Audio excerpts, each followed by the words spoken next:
Welcome to Mondays with Maxwell. My name is Mark Cole. I'm the president and CEO of the John Maxwell Leadership Enterprise. I believe every one of you watching this right now is just like John. You welcome Mondays because you look forward to starting your week off looking for ways to value people. And since today is Monday, my friends, let's hear from the man of the hour. He is our leader, our friend, John C. Maxwell. Hey, John Maxwell here. Welcome to Monday with Maxwell. Well, we've been putting a few weeks under our belt, and I'm doing a series on best advice. Because when I'm having dinner, a lot of times, one of the questions I love to ask is, what's the best advice you ever received? Who gave it to you, and why was it the best advice? And I have come away from dinner discussions with 2 or 3 advice thoughts that just kind of took me to a whole new level. In fact, when I was preparing this series on best advice, I looked at some of the advice I'd had, and some of them came out of those dinner conversations. And so we're glad that you're here today. And let me just take a moment and review in our last 4 weeks. Let me just share with you some of the advice that I've shared. Just do this real quickly. It's kind of a review. One of them was I suggest always bring something to the table. That was taught to me by Steve Babby, which he basically said every time you come to meet with somebody, bring something that adds value to you. Be intentional. And I have found that was just great advice. Another one that I gave, and I think it was the very first lesson, is people need recognition, and give it to them. And not only give it to them, but give it to them abundantly. People love to be recognized. I do, you do, we all do. And then if you'll remember, in that second lesson or series on best advice, I had Ed Bastian, who the CEO of Delta Airlines, and we were playing golf on a golf course one time, and I was telling him about this, and I asked him what the best advice he would give. And we talked in that lesson about humility and the fact that humility is essential for leadership. That if you're going to be a good leader, you have to be a humble leader. You have to stay grounded. And Ed gave us so many good thoughts in that teaching. And then the next week, back to my advice, and I gave a couple. One from my brother Larry. Control your destiny by controlling your dollars, and that the fact that if you do it well, those dollars not only will help you to be generous with people, but if you do it well, those dollars will give you options, which really helps you to really form your life in a way that perhaps you want to. I also shared with you the advice that my mentor in writing gave to me when he asked me the question about, John, is this your best book? When I handed him one that had just come off the press, I think it was like maybe my 4th or 5th book. And I'll never forget, I said, yes, it's my best book. And he gave me that advice, he said, good, because he said, you're only as good as your last book. And that was so big in my life. Every time I write a book, I realize I can't live off of yesterday. I can't live off of the book that helped a person, 5 years ago. Am I still adding value to them right now? Is this my best book? And then Dan Cathy, the CEO of Chick-fil-A, when I was talking to him, he gave me such wisdom. I'll never forget it as we were talking, and I passed it on to you. And that he said that he thinks leaders need to be self-aware and they need to be situationally aware. They need to be aware of what's happening around them, and they need to be very aware of themselves. So that's kind of a summary of what we did on best advice last month. And now that you're with me on another Monday with Maxwell, oh, by the way, I almost forgot. I got Andrew. Andrew's in the studio with me. And by the way, not only is Andrew in the studio, I've got 4 of our John Maxwell team coaches in the studio with me. So we got a big crowd here. We got 5 plus me, plus hundreds of thousands of you out there. And remember, Andrew has started giving advice, and he has such a great sense of humor. So every lesson you'll get an Andrew advice. And trust me, it'll probably be the one that you take home with you the most. And Andrew's advice to us this week is stay dry, because sharks will only attack you if you're wet. What do you think about that, coaches? Huh? I think, Andrew, come on, man. You're just going to take it home every week with us. And the ridiculous they always remember. You do understand that. And so when they say, what did John say on Money with Maxwell today? They'd say, well, I don't remember what John said, but Andrew said, if you stay dry, Okay. So anyway, and Coach, it's great to have you with me. And today I'm going to share with you, I think I can get maybe three, and I'm going to try. I'm going to share with you three things on advice that I have lived with that were given to me. And the first one is that attitude is the difference maker. And this is an important lesson and advice that I received because I was I was just a sophomore in high school. And Coach Don Neff, I'll never forget, we're getting ready to start the season. And before the first game, in the last practice, he said that he was going to announce who the captain of the team was going to be. And I'll never forget that when he said that John Maxwell was going to be the captain of the team, I was shocked because I was only a sophomore and everybody was older basically than me. And we were all shocked. I mean, it's kind of like we thought for sure one of the seniors would be the captain. And so I'm sitting there on that floor in that Mill Street gym in Circleville, Ohio, and I'm just saying, I think he just said I'm the captain of the team. And then what Don Neff said, I'll never forget, he said the reason he's going to be the captain, he's not the best player on the team. He says he's a good player, but he's very young. But the reason he's going to be the captain is that he has the best attitude. And he wants desperately for all of us to do well and succeed. And he said it's his attitude that sets him apart in the team. And I can still remember what would I have been at that time, maybe 15 and a half, 16 max. I can still remember sitting on that floor and saying to myself, attitude is important. And little did I realize that many years later I write a book on, attitude is the difference maker. But it reminds me of what John Wooden said one time when he said, you're not the best player on the team, but the team plays best when you're on it.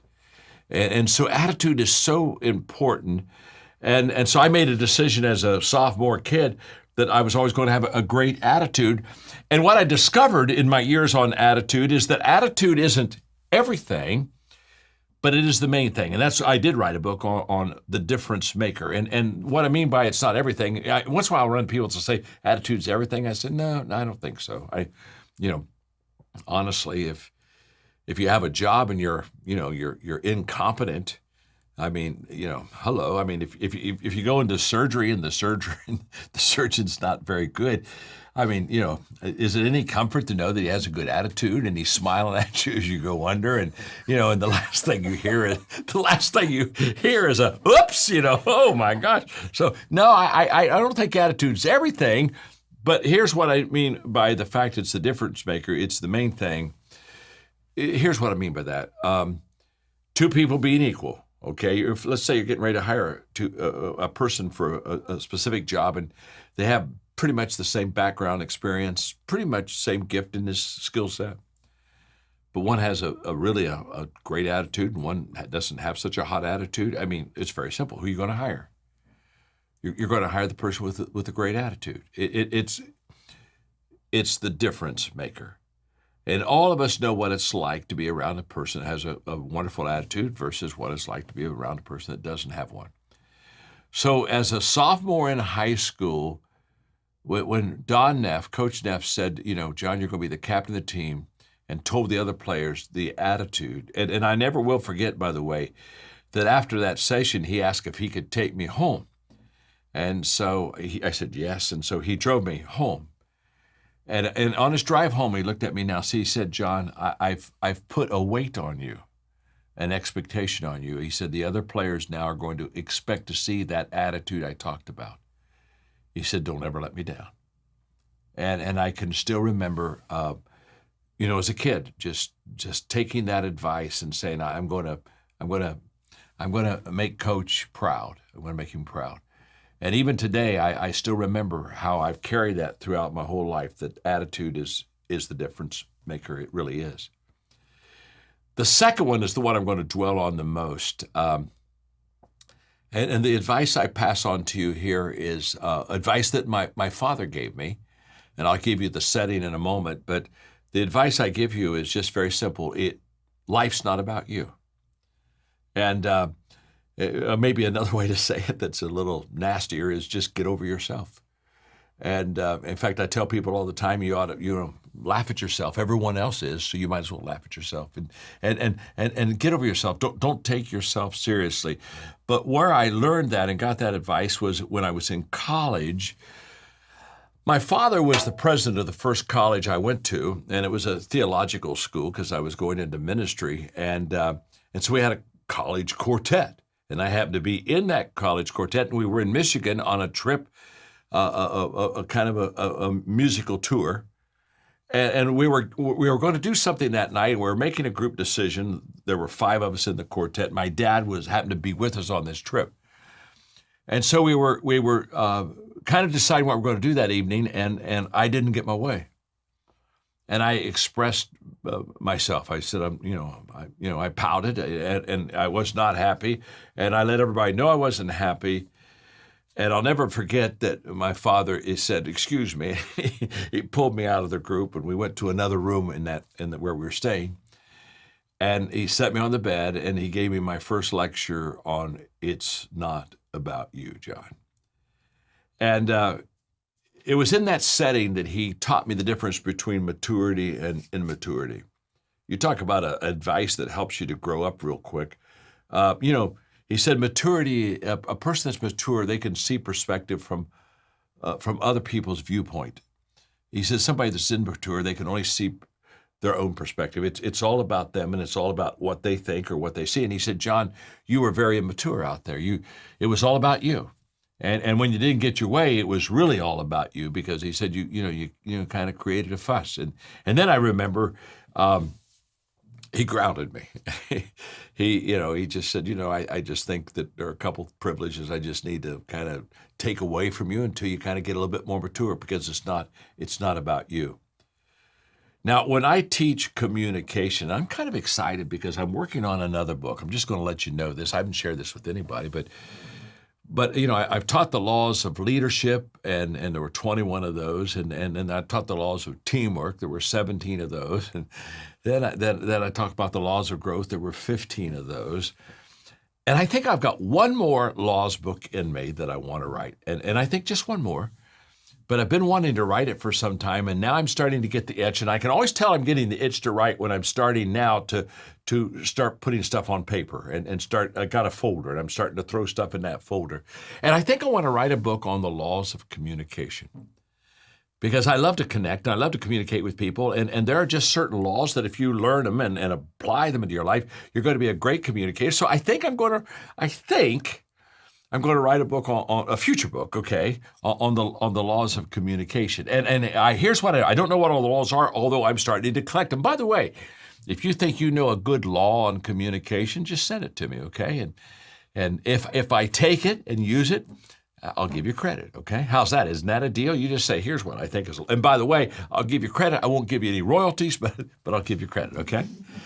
The coaches kind of like that one, didn't you? No royalties, but I'll give you a lot of credit. Now, here's where I'm going with this. I know what one of the laws will be, and I'm not sure it'll be called it this way or be positioned word-wise this way, but one of the laws in communication will be very simple. Get over yourself. I can promise you, the day when you get up to speak to people, it's not about you. It's not about, am I doing well, and do they like me, and am I saying it correctly?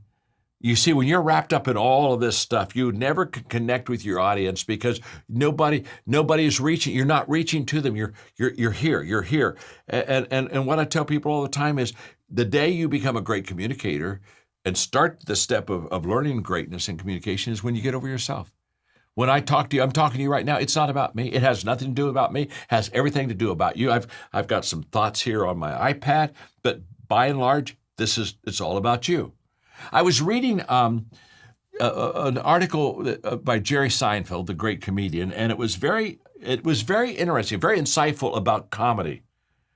And so my favorite part, I'm just pulling out part of the article. It was a quote by his, and I want to read it to you. He said, he was talking about how to be successful in comedy.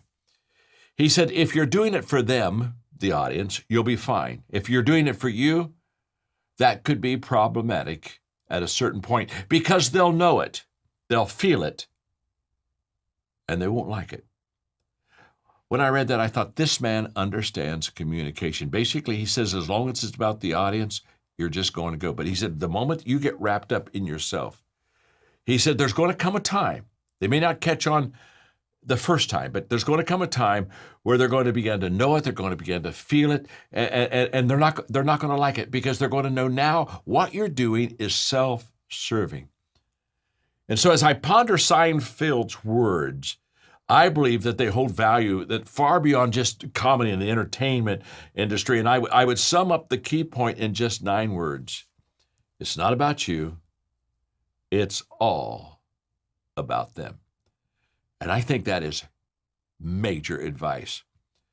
You see, there's incredible power when you just focus on others. Again, my life was changed when I heard Zig Ziglar in my 20s say, as a leader, if you'll help people get what they want, they'll help you get what you want. All of a sudden, I realized I had to pivot, that I was saying, get on my leadership train, and it was all about me. And that day, Zig said, no, it's not about you, John. It's about others. And I walked out of there, and I said, okay, what Zig is teaching me, now what I'm passing on to you as far as best advice today is add value to people first. You be the first to help them.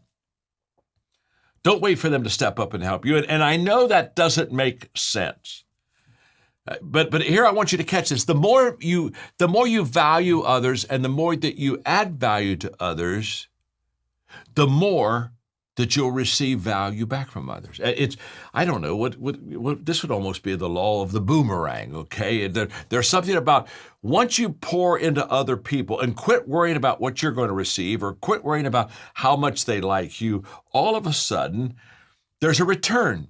Again, I was reading an article, by Amazon founder Jeff Bezos, and he said something very interesting. He said he credited Amazon's growth and long-term success on what he called obsessive compulsive focus on the customer. And he has a whole list of what he calls customer obsession, which number 1 is that you put the people absolutely first. And this is such an incredible principle. And so I was writing down some things that I wanted to pass on you. For example, if you're in sales, if the buyer believes that you have their best interest all the time, when they're ready to buy, they'll seek you out. If you're a speaker and the audience knows that it's all about them and not about you, they'll not only embrace your message, they'll embrace you. As a manager, if you're kind and you're encouraging and you give corrective feedback, the people, they'll work harder for you. They'll come back and they'll make those positive changes.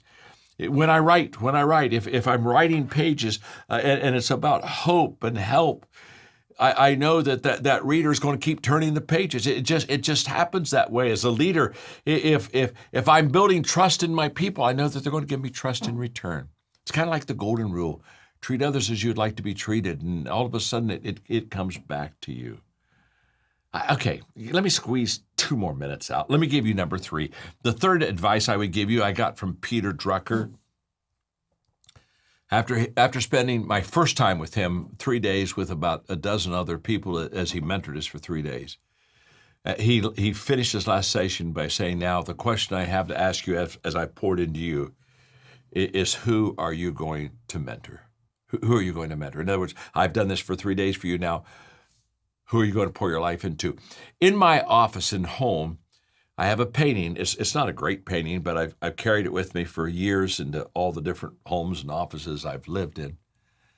And it's a painting of a younger brother sitting at a table, and the older brother is painting, and the younger brother is watching him paint.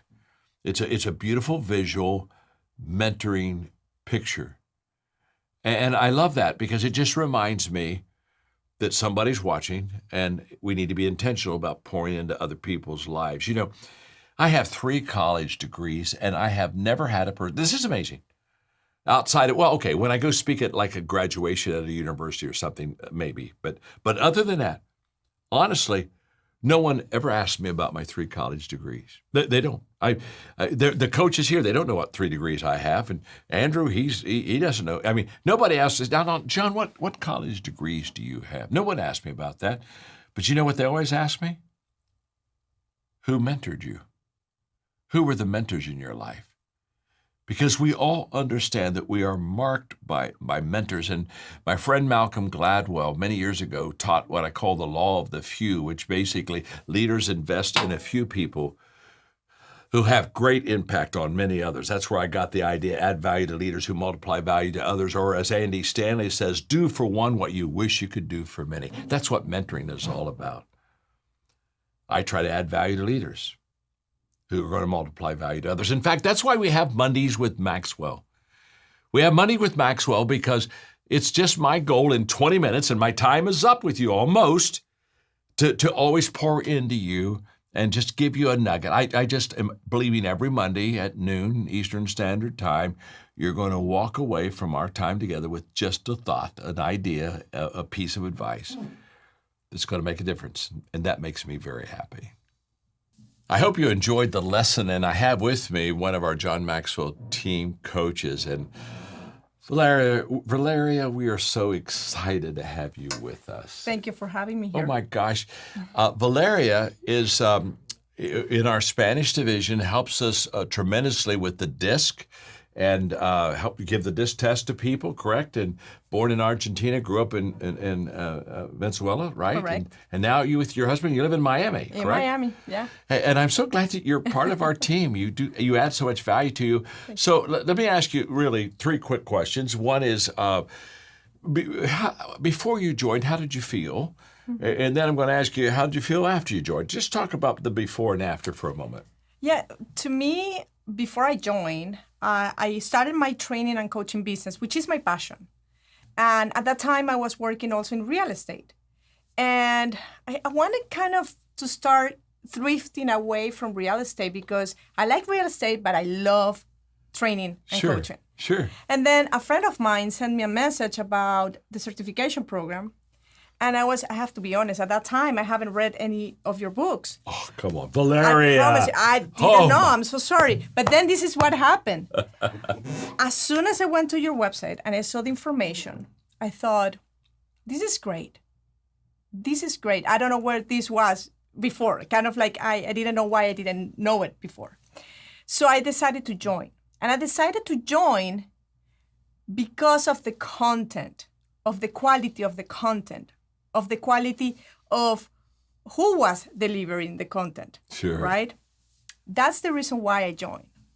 But, when you say that, we follow the leaders because of the vision, but we stay with the leader because of the leadership. That's right. Right? That's exactly. So it was the same thing, right? I joined the team because of the vision, because I saw the content is great, the person leading the team is great, and I wanted that. But then when I went to the first certification event that I went in Orlando, I remember I was walking on the hallway and we met and we started a conversation. Mm-hmm. And then you said to me, I am so proud of you.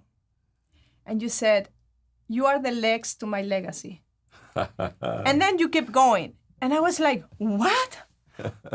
And then that night I called my husband and I said, I'm John's leg. And he said, there's some explanation here. Yeah, he was like, what? That's so Yes. John told me that I'm one of his legs. Oh, I love that. And I was like, oh my God, this is so amazing. Yeah. Right? Well, you are. And this is what happened when I realized that, and I didn't hear you say that before. So to me was, I have a purpose. Yes. I have responsibility now. Right? I'm one of John's legs. I have to walk the talk, and I have to carry that message far.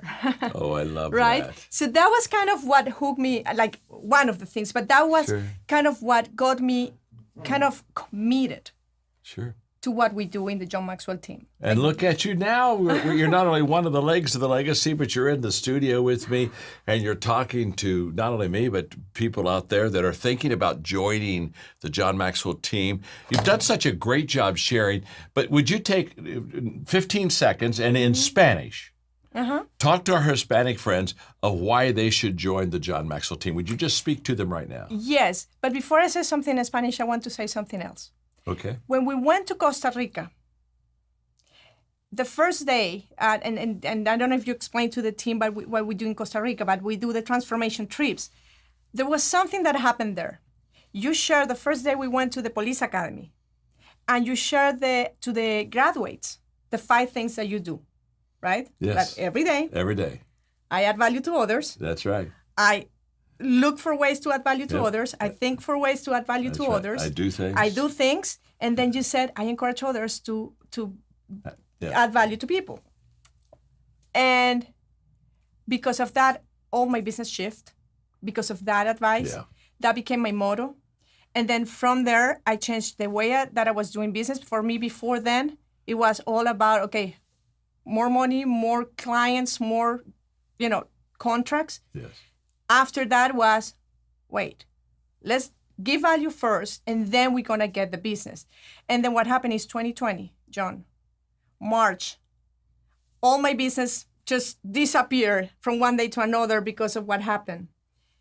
And I went back to the basics. I went back to those 5 things. And because of that, 2020 was my best year ever on my training and coaching business. Come on. And I think that's so important to say because it's all about value. And that's what the John Maxwell team is. It's all about valuing people. When we think this is the best that it can get, then you or Mark or Chris or Deb Inguino comes to us and said, wait, there is more. There's more. There's always more. There's more. You know, next time, I'm just going to give you the whole program, lady. I tell you what. I mean, she has taken over the whole studio, in case you have not noticed now. Hey. So Spanish. Yes, in Spanish. 15 seconds. 15 seconds. Okay? Amigos, este es el lugar para estar. Si quieren incluirse dentro del John Maxwell Team, es la mejor decisión que van a hacer en su vida. Val, that was tremendous. Thank you for being with us. I'm so proud of you. So proud of you. So now we see there is good advice and Andrew advice. Let's call that unadvice. I hope you've enjoyed today's Monday with Maxwell Lessons. What's some good advice or some unadvice you've received? Let us know in the comments. And what can we say about our John Maxwell team members? Every day, they look for ways to lead in and live out Maxwell leadership principles and philosophies. We're so grateful for the John Maxwell team. Each week, we'll feature a member or mentor from our team who will share their story and their journey with you. Why? Because we want you to see the real stories of difference makers, of value multipliers, and of possibilists. If you want to learn how you too can join John's team of difference makers, go to mondayswithmaxwell.com. Let me say that again. It's Mondays, plural, mondayswithmaxwell.com. Let us know how you saw Mondays with Maxwell and how you want to make a difference. Thank you again for watching today. We'll see you next week for another episode of Mondays with Maxwell.